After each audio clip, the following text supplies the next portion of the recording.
Assalamualaikum warahmatullahi wabarakatuh. Perkenalkan, nama saya Sala Putri Sinta dengan NIM B1B1220081. Di sini saya akan menjelaskan mengenai utang atau pinjaman negara. Yang pertama ada macam dan ciri utang negara, itu utang dengan jaminan dan tanpa jaminan. Uang negara seringkali dibedakan antara apa yang disebut dengan reproduktif debit dan debt weight debit. Reproduktif debit adalah utang yang dijamin atau didecking seluruhnya dengan kekayaan negara yang berutang atas dasar nilai yang sama besarnya. Sedangkan debt weight debit adalah utang yang disertai dengan jaminan kekayaan.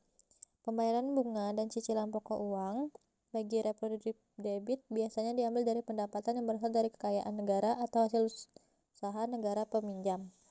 Yang kedua, utang sukarela dan utang paksa. Dari sudut asal utang negara dapat dibedakan ke berbagai golongan, yaitu sebagai utang paksa dan sukarela. Sebenarnya utang paksa sudah jarang sekali terjadi dalam dunia modern ini. Di sini ada segi negatif dan segi positifnya. Untuk utang paksa, karena pengumpulan dapat dipaksakan, maka jumlah yang dikumpulkan dapat lebih memuaskan.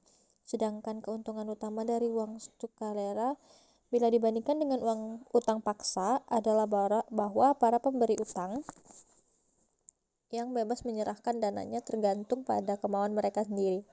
Selanjutnya, utang dalam negeri dan utang luar negeri. Pembedaan jenis utang yang lain adalah utang dalam negeri dan utang luar negeri. Utang dalam negeri adalah utang yang berasal dari orang-orang atau lembaga sebagai penduduk negara itu sendiri atau dalam lingkup negara itu sendiri. Sedangkan utang luar negeri adalah utang yang berasal dari orang-orang atau lembaga-lembaga negara lain. Nah, adapun utang dalam negeri itu dapat bersifat paksa maupun bersifat sukarela. Sedangkan utang luar negeri biasanya bersifat sukarela, terkecuali bila ada suatu kekuasaan dari suatu negara atas negara lain. Dan selanjutnya ada suku bunga utang. Ada ketentuan bahwa utang dikenal dengan tingkat bunga yang tetap. Artinya, jika tingkat bunga ataupun harga umum naik atau turun, tidak akan ada perubahan dalam suku bunga yang dikenakan. Sehingga, dalam masa-masanya ada inflasi akan lebih menguntungkan untuk bertindak sebagai debitur daripada kreditur. Selanjutnya, sumber utang negara. Baik untuk utang dalam negeri maupun luar negeri, pada dasarnya dari mana pinjaman negara itu diperoleh dapat dikelompokkan menjadi 4 sumber. Yang pertama, para individu sebagai kreditur. Nah, pemberian pinjaman oleh para individu dengan cara mereka memberi obligasi negara. Ini dapat mempengaruhi pola konsumsi dan pola tabungan para individu yang bersangkutan. Pada umumnya, orang tidak akan mengurangi konsumsi sekedar untuk membeli obligasi negara, tetapi mereka akan mengurangi tabungan mereka untuk membeli obligasi. Yang kedua, lembaga keuangan bukan bank sebagai kreditur. Pemerintah dapat pula menjual obligasi negara kepada perusahaan asuransi dan sebagainya yang bukan bank. Pembelian obligasi oleh perusahaan jenis ini dilakukan dengan menggunakan dana yang menganggur yang seharusnya dapat pula dipakai untuk membeli surat-surat saham dan lainnya. Yang ketiga, bank-bank umum sebagai kreditur. Bank umum karena kemampuannya memberikan kredit berbeda dengan lembaga keuangan lain, maka ini dapat menciptakan tenaga beli baru dengan berdasarkan pada decking dana utang yang dipunyai bank. Bank sentral memberikan pedoman bahwa untuk memberikan kredit, bank umumnya harus punya decking misalnya setinggi 5%. Yang terakhir, bank sentral sebagai kreditur. Negara dapat menjual obligasi kepada bank sentral. Tindakan ini juga menciptakan tenaga beli seperti halnya bila negara menjual obligasi kepada bank umum.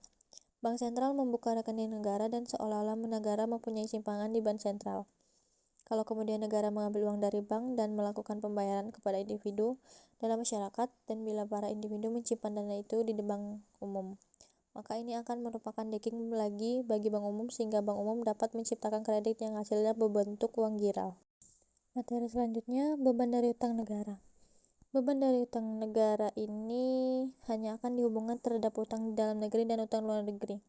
Dalam hal tertentu, pembiayaan pembangunan melalui utang negara itu lebih baik daripada melalui penarikan pajak atau pencetakan uang.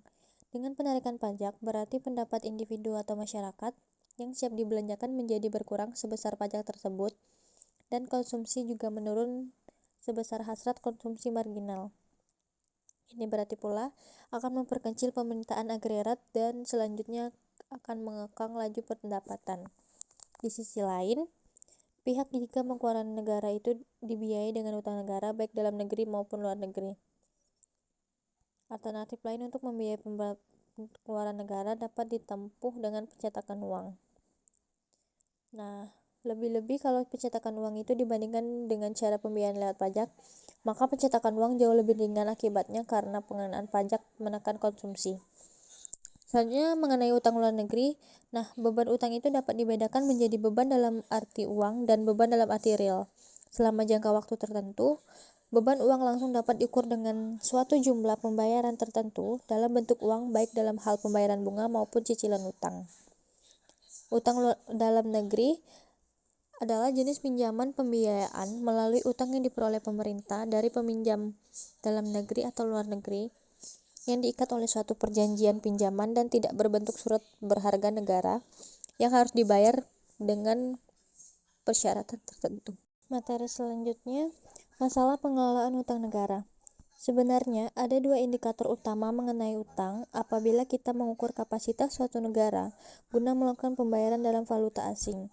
Alat pengukur yang dipakai apa yang disebut dengan debit service rate, yaitu jumlah pembayaran bunga dan cicilan pokok utang jangka panjang dibagi dengan hasil ekspor barang dan jasa. Namun, makna dari indikator ini tidak mudah dimengerti, sebab ada negara yang mempunyai sedikit kesulitan dengan debit ratio tertinggi 40% atau lebih. Tetapi, ada juga negara yang justru mengalami kesulitan yang cukup berat, walaupun debit service ratio-nya hanya kurang dari 10%. Paradoks ini dapat dijelaskan dengan melihat kemudahan suatu negara debitur mendapatkan utang dari negara kreditur. Oleh karena itu, hal yang penting untuk diingat bahwa peranan dari utang luar negeri adalah sebagai pelengkap dari dana yang berasal dari dalam negeri guna mempercepat proses pembangunan ekonomi. Sekarang, masalahnya bagaimana kita dapat meminimkan beban utang tersebut sehingga utang yang ditarik itu dapat benar-benar dimanfaatkan untuk menggiatkan dan mendorong pembangunan ekonomi di negara debitur. Guna mempertahankan pertumbuhan ekonomi pada suatu tingkat tertentu, penerimaan total devisa, aliran dana ke dalam negeri, serta tersedianya devisa harus melebihi nilai impor barang dan jasa, serta investasi domestik sebesar nilai pembayaran jasa-jasa utang. Materi selanjutnya, utang luar negeri untuk pembangunan ekonomi. Nah, utang luar negeri merupakan salah satu sumber pembiayaan pembangunan yang sangat signifikan bagi negara berkembang. Namun demikian, hasil studi tentang dampak uang terhadap pembangunan ekonomi menunjukkan hasil yang berbeda-beda. Beberapa ilmuwan memperoleh kesimpulan bahwa utang luar negeri justru telah menimbulkan perlambatan pertumbuhan ekonomi bagi negara-negara pengutang besar, serta studi lain juga menyebutkan bahwa utang luar negeri menjadi salah satu faktor yang sangat signifikan mendorong pertumbuhan ekonomi negara-negara pengutang. Banyak negara yang menjadi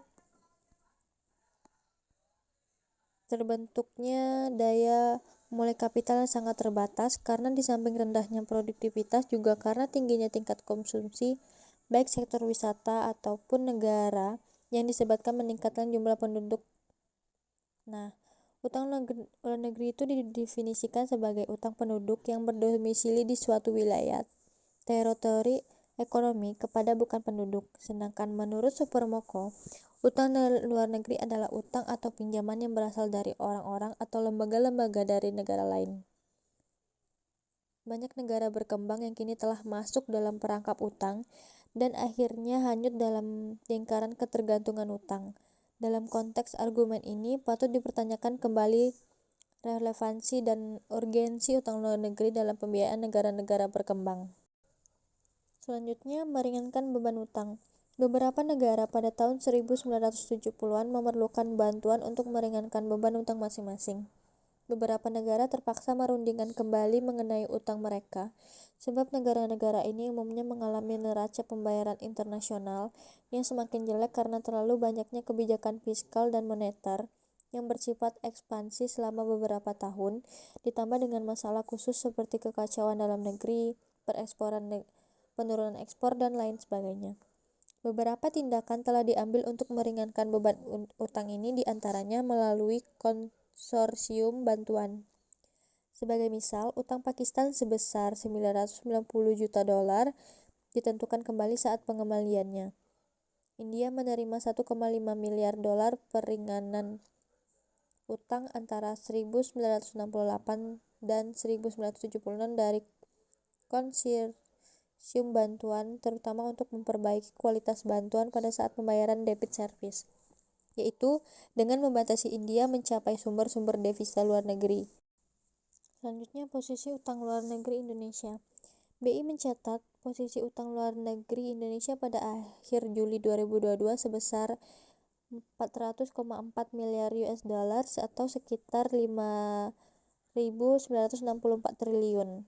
Berdasarkan catatan BI, penarikan ULN pemerintah pada Juli 2022 untuk memenuhi pembiayaan sektor produktif dan kebutuhan belanja prioritas antara lain yang terbesar mencakup sektor jasa kesehatan dan kegiatan sosial sekitar 24,5% dari total ULN pemerintah. Pada akhir 2004, utang luar negeri Indonesia tercatat sebesar 141,27 miliar US dollar. Utang tersebut sempat berkurang menjadi 134,5 US dollar dan pada 2005 132,63 miliar. Namun setelahnya nominal bertambah setiap tahun.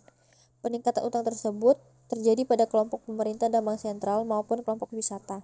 Namun, BI mencatat kenaikan utang luar negeri tersebut juga diiringi dengan peningkatan pendapatan domestik bruto atau PDB yang cukup besar, yaitu sekitar 291 miliar atau sekitar 113,3%. Materi yang terakhir, pembayaran utang luar negeri dalam hubungannya dengan APBN. Pembayaran cicilan utang beserta bunga atas luar negeri merupakan beban APBN yang semakin memberatkan pada tahun-tahun fiskal mendatang, karena semakin besarnya jumlah utang luar negeri setiap tahunnya dan makin berakumulasi, jumlah bantuan luar negeri selama pelita 1 sampai pelita 3 telah mencapai 13,8 triliun rupiah yang terdiri atas bantuan proyek sebesar 131, triliun rupiah dan bantuan program 749,7 miliar.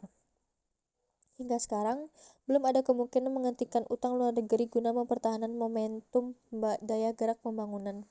Bahkan, bantuan luar negeri masih berperan dominan dalam beberapa hal, dan sepanjang masa neraca pembayaran Indonesia masih tetap defisit bila tanpa adanya bantuan luar negeri.